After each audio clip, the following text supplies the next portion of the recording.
자아의 신화를 이루어내는 것이야말로 이 세상 모든 사람에게 부과된 유일한 의무지. 자네가 무언가를 간절히 원할 때 온 우주는 자네의 소망이 실현되도록 도와준다네. 브라질 소설가 파울로 코엘료의 연금술사의 한 대목입니다. 제가 공정무역 커피 가게를 열기 위해 애쓰던 무렵이었습니다. 한 잔이 팔릴 때마다 한 잔의 원가만큼을 기부하는 1:1 기부의 아이디어는 있었지만 장사에 대해서는 아무것도 모르는 초보자였죠. 커피는 바리스타 수업으로 배운다 하더라도 가게를 어떻게 만들어야 할지, 특히 인테리어가 가장 큰 걱정이었습니다. 연말에 인테리어가 잘 나와 무사히 오픈하게 해주세요 라고 기도했을 정도입니다. 1.5평이 안 되는 워낙 작은 가게인지라 선뜻 공사를 맡겠다고 나오는 업체도 거의 없었습니다. 공사비가 크지 않아 이익이 적은 탓이었죠. 자금은 적고 인테리어 업체는 구해지지 않고 가게짜리 월세는 계속 나가고 발만 동동 구르던 때였습니다. 한 군데 업체에서 연락이 왔어요. 모집 공고의 마감일이 다 되어서였습니다. 그 업체의 사장님께서는 제 취지를 들으시더니 흔쾌히 공사를 수락하면 물론 본인의 거래처를 일일이 데리고 다니면서 설비를 싸게 살 수 있도록 주선해 주셨습니다. 사장님이 손수 페인트 칠과 사포질을 하며 정성을 쏟았기 때문에 원래 일주일 정도 예정이었던 공사도 무려 20일이 넘게 진행되었습니다. 저의 첫 사업이자 작은 도전이었던 커피 가게는 그렇게 오픈할 수가 있었어요. 좋은 뜻을 품고 세상에 나서면 반드시 힘을 모아주는 사람이 있습니다. 공부에 뜻을 둔 여러분에게도 마찬가지가 아닐까요? 인테리어를 맡아주신 사장님과는 지금도 가끔씩 만나 맥주를 마십니다. 365 공비타민, 힘을 모아주는 사람들의 한 대목으로 시작합니다.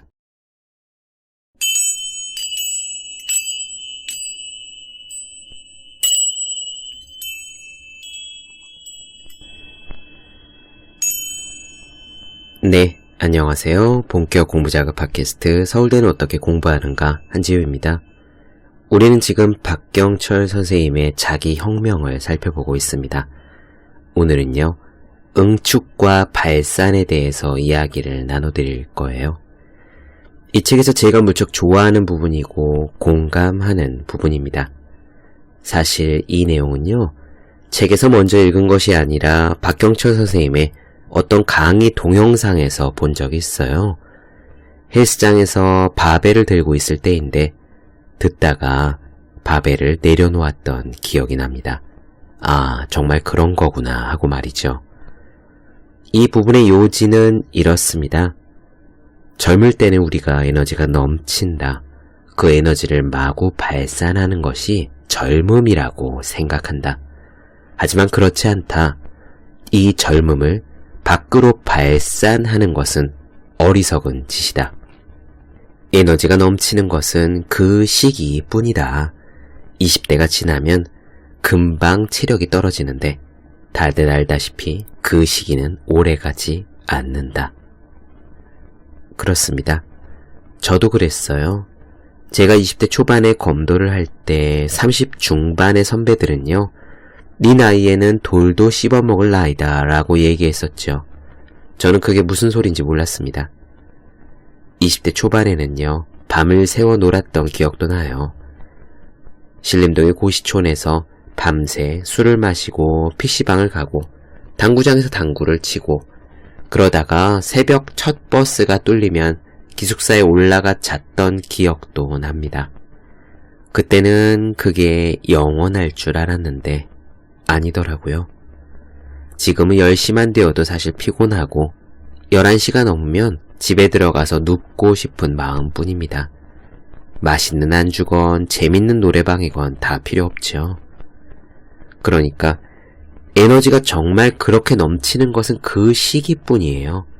그 에너지를 밖으로 발산하고 나면 남는 것이 없습니다.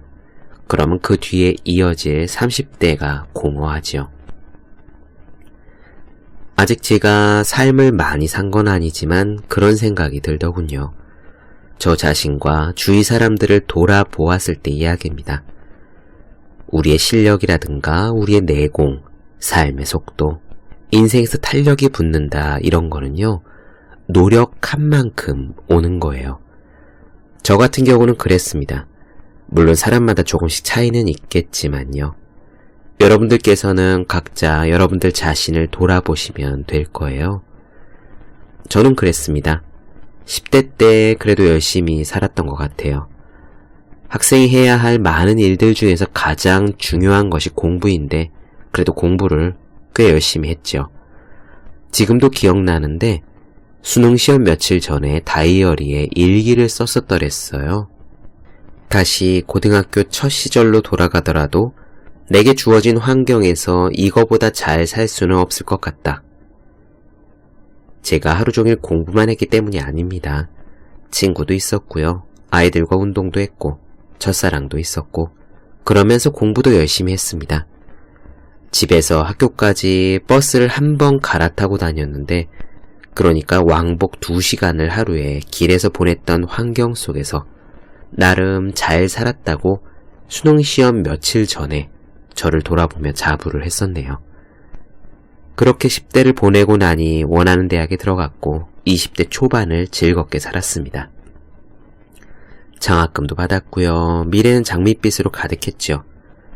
하지만 반면 20대는 그렇게 열심히 살진 않았어요. 특히 저의 전공이라는 관점에서 보면 분명히 그랬습니다. 좋아하는 다른 일들을 하느라 그러니까 검도를 하고 도서관에서 이런저런 책을 읽으며 보내긴 했지만 어쨌든 전형적인 전공 공부라는 측면에서는 잘 못 살았었습니다. 그 20대 초반의 몇 년 때문일까요? 20대 후반은 내내 힘들었습니다. 마음이 힘들었죠. 고시 공부를 한다고 앉아있긴 했지만 잘 되지도 않았고요. 그러다가 30이 다 되어 군대를 갔습니다. 그리고 30대 초반, 다시 삶이 시작이었어요. 작은 구멍가게를 열었고 그러다가 회사에 들어갔습니다. 가게를 열 때부터 본격적으로 글을 쓰기 시작했고요. 체계적으로 쓴 건 아니지만 아무튼 틈 나는 대로 글을 끄적이고 계속 책을 읽었습니다. 그때부터는 더 이상 법학이라는 전공은 저의 길이 아니었고요. 이제 책과 글이 저의 길이 되었죠. 그렇게 군대에서의 시간을 포함해서 30대 초반을 다시 열심히 달리기 시작했더니 지금 30대 중반을 넘어서 그런 느낌이 듭니다. 곳간에 창고 있죠? 곳간에 다시 무언가 차오르기 시작하는 느낌이에요. 이건 제가 주위 사람들 관찰해도 똑같았습니다. 3년에서 4년 정도 아니면 5년 정도 열심히 집중하면은 슬슬 곳간이 차오르는 것이 느껴집니다. 곳간이 차오르면 무언가 다가오지요. 무엇이 다가오느냐는 사람마다 다를 겁니다. 직장인이라면은 쾌속 승진이 될 수도 있고 창업을 했다면은 사업이 성공 가도를 달릴 수도 있고요. 학문이 무르익던 운동에서 물리가 트이던 가사 일을 하시는 분들은 가정의 체계가 잡히고 뭔가 정말 이게 내 집이 스위트홈이다 그런 느낌이 들건 가네요. 그런 무언가 차오르는 느낌이 있는 것 같아요. 하지만 그런 상태가 느껴져도 방심하면 안 됩니다. 오늘 나에게 무언가 보상이 주어진다는 것은 어제 내가 노력을 한 결과일 뿐 오늘 내가 무언가를 하지 않으면 그건 곳간을 파먹는 거예요. 내일은 먹을 것이 없을 겁니다. 그 텅 빈 곳간이 직장에서의 좌천이건 사업이 신통치 않건 일상이 뭔가 뒤죽박죽인 채 하루하루를 허덕이며 살건 가네요. 그래서 우리는 우리의 곳간을 채우는 것이 중요합니다. 에너지가 있을 때 그것을 발산하지 않고 응축하는 것이 중요합니다. 20대 초반의 실수를 겪어본 저는 이제는 곳간이 슬슬 차오르더라도요. 다시 그렇게 곳간을 파먹는 일은 하지 않을 겁니다. 한 번은 실수를 했지만 2번 하면 그건 바보죠. 이야기가 길어졌네요. 발산하지 말고 응축하라 라는 오늘의 말씀 시작해 보겠습니다. 박경철 선생님의 이야기에 덧붙여서 제가 한 가지 말씀드리고 싶은 것이 있어요. 이 응축은 젊은 시절에만 하는 것이 아닌 것 같다는 점입니다. 물론 에너지가 넘치는 젊은 시기에 하는 것이 제일 좋겠지만 우리가 몇 살이건 우리는 응축할 수 있습니다. 지금 오늘부터 우리들의 곳간을 채워나가기를 기원해 봅니다. 그러면 오늘의 이야기 시작하겠습니다.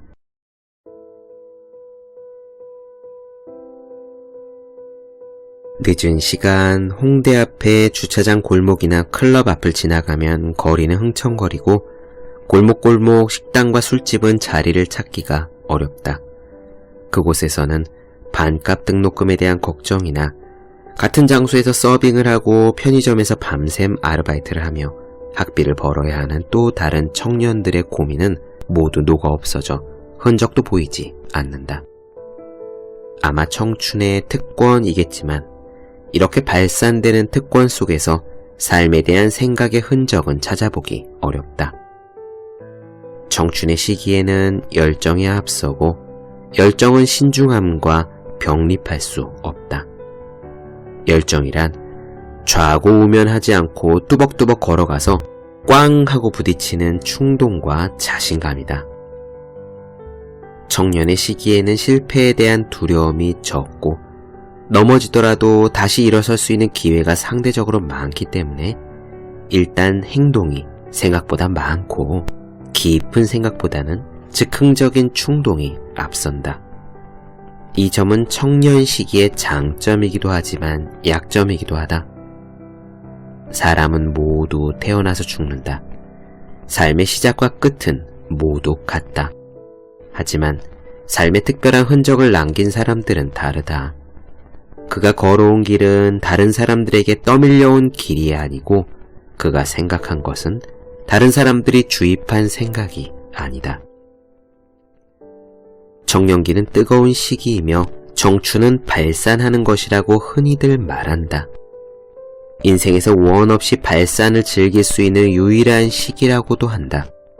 하지만 우리가 의미 있는 삶을 살기 위해 청년기에 필요한 것은 누구나 생각하는 그런 발산이 아니라 응축이다. 청년의 가슴에는 창의와 존재의 불덩어리가 돌아다니는데 그 중에서 창의의 불꽃은 새로운 것을 열망하는 뜨거움이다. 청년은 실증을 빨리 내는데 그것은 새로움에 대한 갈구와 지루한 것에 대한 저항으로 나타난다.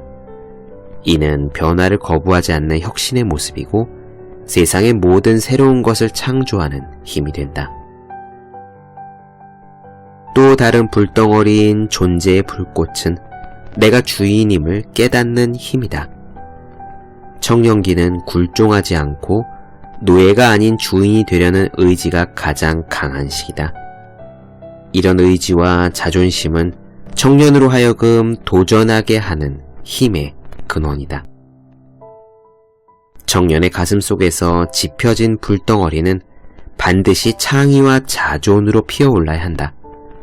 자신의 내면에 근원적으로 존재하는 불꽃을 자각하지 못하면 창의 대신 수능이, 실존 대신 의존적인 미래가 기다린다. 자신의 내면에서 싹튼 뜨거운 기운을 직시하지 못하면 그저 가슴이 타버릴 듯 답답해서 아무데나 토해내고 싶어진다. 하지만 내 안에서 타오르는 불길이 무엇을 향하는지 모르고 단지 뜨겁다는 이유로 그 불꽃을 뱉어버린다면 삶은 탄식과 방황으로 이어진다. 이런 청춘의 방황은 도피에 불과할 뿐 경험도 추억도 아니다. 창의와 존재의 불꽃은 쉽게 꺼트리거나 토해내는 것이 아니다. 내면화해서 응축하고 돌처럼 단단한 여의주를 만들어 가슴속에 깊이 간직해야 한다. 그러다가 결정적인 순간이 오면 거침없이 토해내며 세상을 향해 내달려야 하는 것이다. 공자는 이렇게 말했다. 청년기에는 혈기가 차오를 때이므로 욕망을 다스리고 장년에는 혈기가 가득할 때이므로 싸움을 경계하고 노년에는 혈기가 쇠퇴할 때이므로 탐욕에 주의하라. 굳이 공자의 말까지 가지 않고 당장 주변을 돌아봐도 20대에 무언가에 미치지 않고 인생에서 무엇을 이룬 사람이 있는지를 살펴보면 금세 이 말을 이해할 수 있다. 인맥을 만들고 기회를 잡는 모든 일들은 30대에서 40대 이후에 시작되므로 대개 우리는 그들의 인생에서 결과의 전후만 살피게 된다. 하지만 20대의 인생에 미치지 않고 성과를 이뤘다면 그것은 대부분 운에서 비롯된 거다. 귀중한 우리의 인생을 단지 운에만 걸 수는 없지 않은가? 무엇인가 미친다는 말은 곧 다른 것을 포기했다는 뜻이다. 미치지 않고서는 포기하기 어려운 유혹들, 제정신으로는 감당하기 어려운 도전을 감행하는 것을 두고 미쳤다 라고 말하는 거다. 그러니 누구나 누리는 것, 누구나 당연하다고 생각하는 것들을 나도 당연하다고 생각하면 그것은 미친 것이 아니다.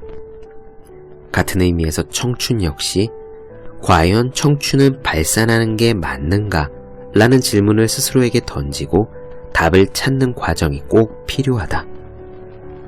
우리의 삶을 볼 때 20대는 준비의 시기, 30대는 질주, 40대는 수학의 시기다.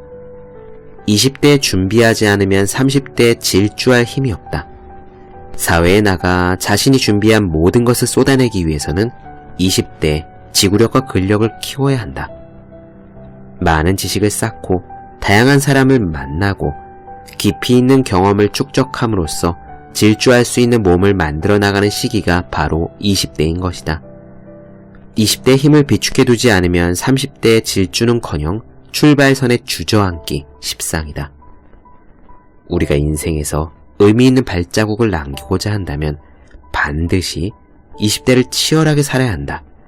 그리고 30대에는 내가 가진 마지막 한 방울의 열정까지 모두 토해내며 거침없이 달려야 한다.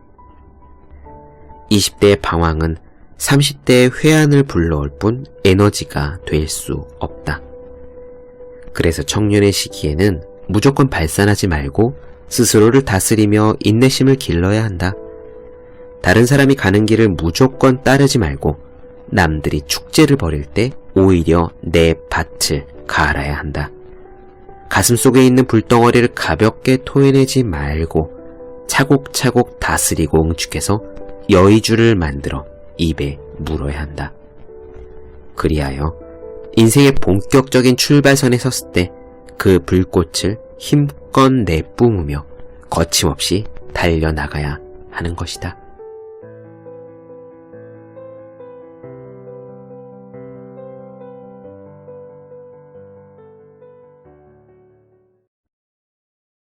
네, 본격 공부자극 팟캐스트 서울대는 어떻게 공부하는가? 박경철 선생님의 자기혁명, 응축과 발산에 대해 이야기 나눠드렸습니다. 더 많은 이야기가 궁금하신 분들, 질문사항 있으신 분들은 제 네이버 블로그 허생의 즐거운 편지, 인스타그램에서 해시태그 서울대는 어떻게 공부하는가, 유튜브에서 서울대는 어떻게 공부하는가 검색해 주시면 좋겠습니다. 또 매일매일 공부하시는 분들, 여러분 주변에 매일매일 공부하고 계시는 그분들을 위해서요, 하루 한 페이지씩 읽고 공부할 의지를 북돋는 책, 보기만 해도 공부하고 싶어지는 365 공비타민 선물해 주시면 좋겠습니다. 오늘 여기까지 할게요. 전 다음 시간에 뵙겠습니다. 여러분 모두 열심히 공부하십시오. 저도 열심히 하겠습니다.